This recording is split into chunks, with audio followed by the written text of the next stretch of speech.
खैबर पख्तूनख्वा के इलाके बाजोड़ में शहीद मेजर अदिल जमान की पेशावर गैरजन में नमाज जनाजा अदा कर दी गई। फील्ड मार्शल सईद आसिम मुनीर और वजीर दाखिला मोहसिन नकवी की भी शिरकत।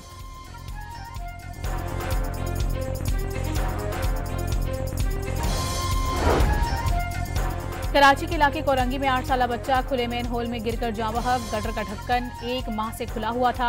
शिकायत के बावजूद कार्रवाई न की गई। जाँ बहक बच्चे के वालिद का शिकवा।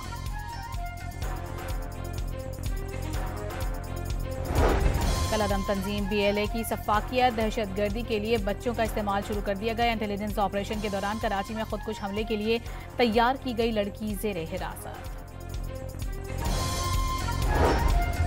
सुहेल आफरीदी दहशतगर्दी के मुकदमात में सजा याफ्ता अफराद को पंजाब असेंबली लाए। मतीउल्लाह बरकी नामी शख्स को रोकने पर सिक्योरिटी गार्ड्स ने हाथापाई की। स्पीकर कमेटी की तहकीकाती रिपोर्ट मंजर आम पर आ गई।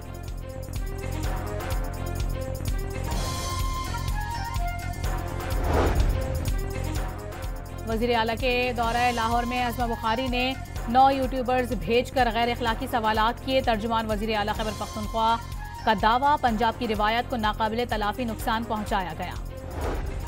हमास ने इजराइल से जंग में तर्जुमान अबू उबैदा की शहादत की पहली बार तस्दीक कर दी।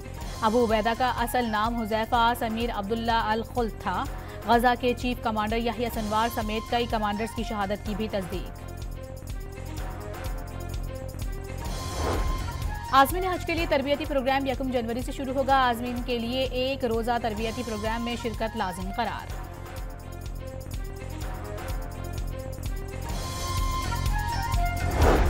कोयटा में मकामी ताजिर का बच्चा मुबैना तौर पर अगवा। पुलिस ने मुकदमा दर्ज कर लिया। वाकई की CCTV फुटेज सामने आ गई।